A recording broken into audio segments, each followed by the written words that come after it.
1h34. Eu estou me ajeitando aqui porque ontem, rapaz, pela primeira vez no estúdio novo, né, eu fui olhar, me ver no Gazeta Entrevista na internet, estava todo malabanhado aqui, então pelo menos sentar tem que sentar direitinho, né? Boa tarde, seja muito bem-vindo a mais uma edição do programa Gazeta Entrevista. Nesta quarta-feira, dia 16 de... É isso? 16 ou 15?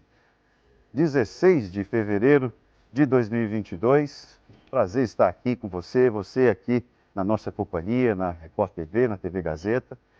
E o entrevistado de hoje vai ser o vereador pelo Progressistas, vereador aqui pela cidade de Rio Branco, pela Câmara de Vereadores de Rio Branco, o Rutênio Sá. Rutênio, boa tarde, seja bem-vindo aqui ao Gazeta Entrevista. Eu só queria, antes de passar a palavra para você, lembrar aqui que nós fizemos uma conversa com a deputada federal Perpétua Almeida, recentemente, e um dos pontos de debate foi a BR-364. Falávamos a respeito da ausência da articulação do próprio governador do estado, o que era uma rotina no Gabinete Civil do Acre. Sentia-se uma ausência desse trabalho pessoal do governante na articulação no que se refere à agenda da BR-364. Pelo que foi noticiado hoje pela manhã, nos sites locais, houve sim agora uma grande articulação, governador com parlamentares estaduais, parlamentares federais, junto ao gabinete do ministro Ciro Nogueira, que é o ministro-chefe da Casa Civil, o homem que tem a agenda do presidente da República, e ali todos os interesses são filtrados ali pelo ministro-chefe do Gabinete Civil, que prometeu alguma articulação. Agora, quem executa as obras em BRs, DENIT. E parece que o DENIT não tem muita coisa boa para falar, não. Dos 2 bilhões que ele tem para investir em estradas federais em todo o país, será que o governo federal entende a importância de colocar 400 milhões aqui na BR, num trecho acreano? Acho muito difícil. Vamos ver quais são os fatos que vão vir aí pela frente. Mas, Rutênio, boa tarde, seja bem-vindo ao Gazeta Entrevista. Boa tarde, amigo Itan. Obrigado pela oportunidade. Você apresentou um projeto e tenha certeza que esse foi um dos motivos que fez com que a produção chamou a atenção da produção e a gente foi atrás de você para poder entender melhor. O projeto, eu vou ver aqui, olha, o projeto, ele versa sobre o quê? Deixa eu só aqui colocar aqui exatamente sobre do que trata o projeto. Eu vou ler o que está oficialmente, formalmente escrito.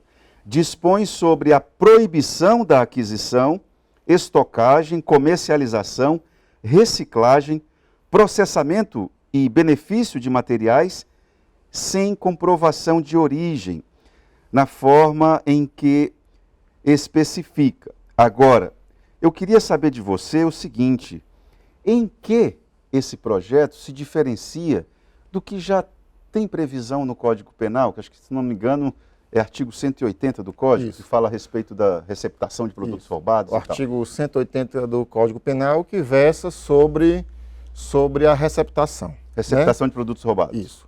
Na realidade, esse processo, existe a palavra-chave nesse projeto de lei que nós apresentamos na Câmara ontem, né?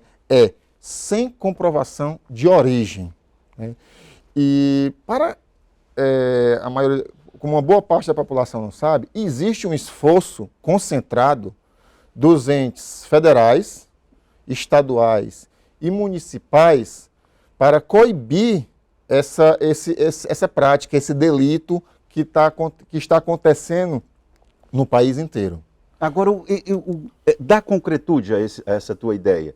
Concretiza essa ideia para que a gente possa entender melhor. Então, na nossa legislação municipal, nós temos que criar alguns dispositivos na lei para que a gente possa ajudar a coibir essa prática, né?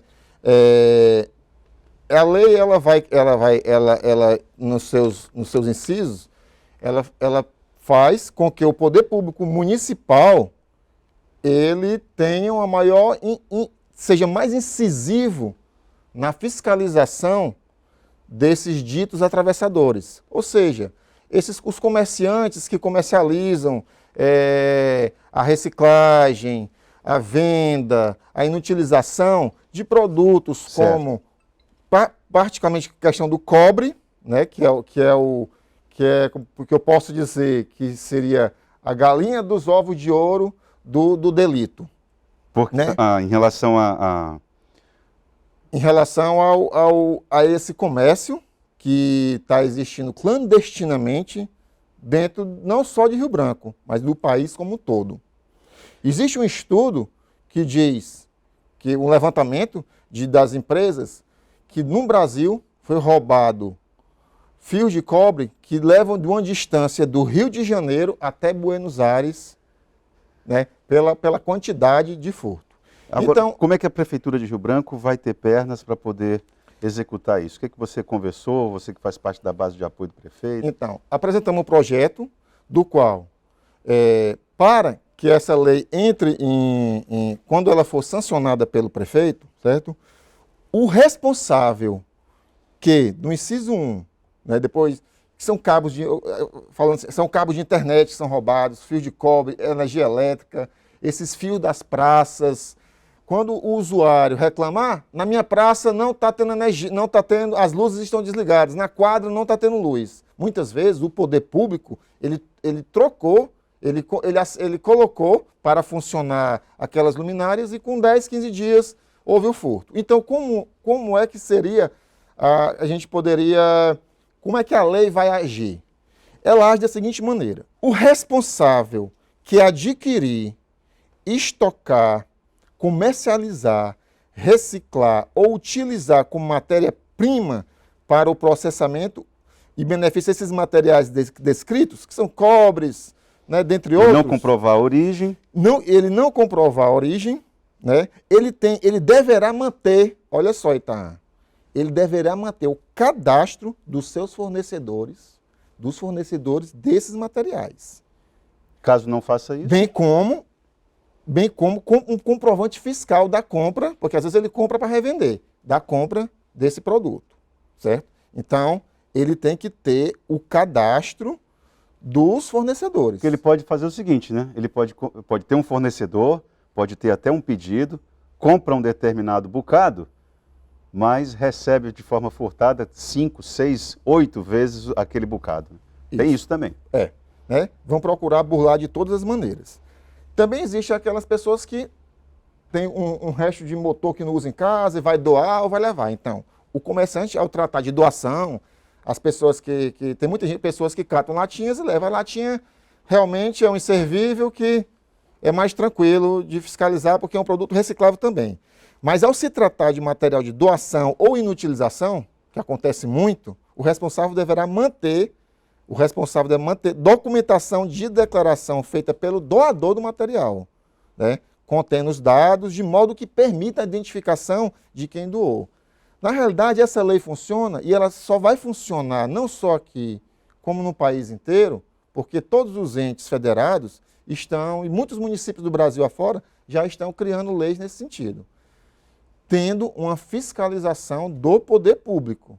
Se o poder público não tiver instrumentos que possam fazer a fiscalização, a lei ela vai se tornar uma lei inócua. E o nosso poder público local, nossa prefeitura, pelo que você já tem acompanhado? Tua colega, por exemplo, Michele Mello, hoje mesmo, ontem mesmo, o programa Gazeta Alerta, sempre de uma ponte construída, entregue para a comunidade em dezembro, está só os pedaços hoje. Como é que isso pode se explicar? O poder público que nós temos é esse aí. E aí? Vai ter condições de fiscalizar isso? Nesse caso, hoje, por exemplo, nós temos um exemplo da vigilância. A vigilância sanitária fiscaliza vários estabelecimentos comerciais, clínicas, entre outros, hospitais. Então, a lei, quando funcionar, a gente tem que cobrar para que o poder público faça funcionar a lei. Por quê, Itaã? Esse acontecido na nossa sociedade, ele tem sido prejudicial tanto ao poder público, quanto às empresas privadas e como aos usuários. Um exemplo, eu vou te contar um exemplo aqui. Eu tenho uma atividade liberal na região da Marechal Deodoro, que é ali no centro. O prédio do qual eu trabalho, nós já fomos furtados os fios tanto de telefonia, de internet, como dos ar-condicionados, em 2 anos, 3 vezes. Aqueles estabelecimentos que têm advogados, contadores, comércio embaixo, passam, quando há esse furto, passa de dois dias para conseguir trabalhar. Ou seja, o lucro do mês de um comerciante já foi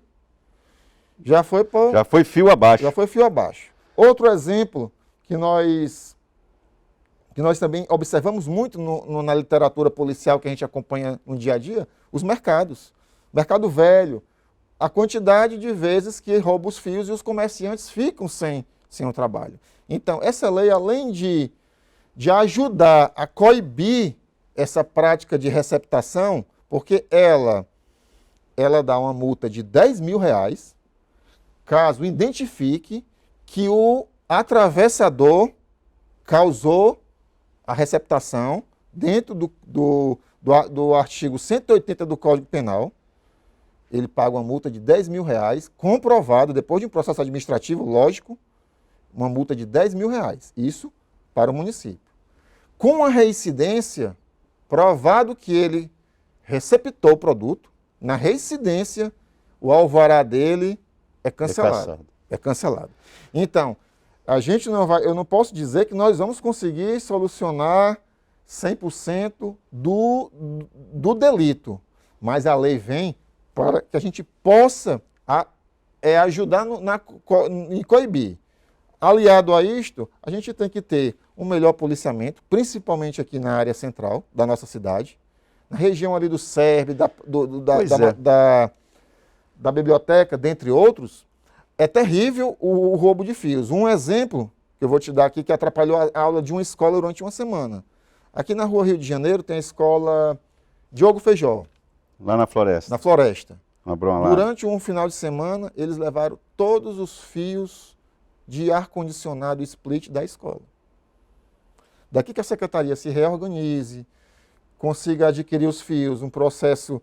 Às vezes você não tem licitação, você não tem material, a pronta entrega dentro de um almoxarifado, ou que possa repor isso. Então, o prejuízo é para a sociedade inteira. Então, isso realmente tem sido já uma força-tarefa. Dentro do Congresso Nacional já existe, está na Comissão de Constituição e Justiça, leis mais severas em relação à receptação do cobre. Bom, eu fiz questão de deixar você fazer a defesa do seu projeto, naquilo que você considera mais importante. Um segundo gesto de autoridades ligadas ao município de Rio Branco que dialogam com essa agenda da segurança pública. Antes de ontem teve, essa semana, né?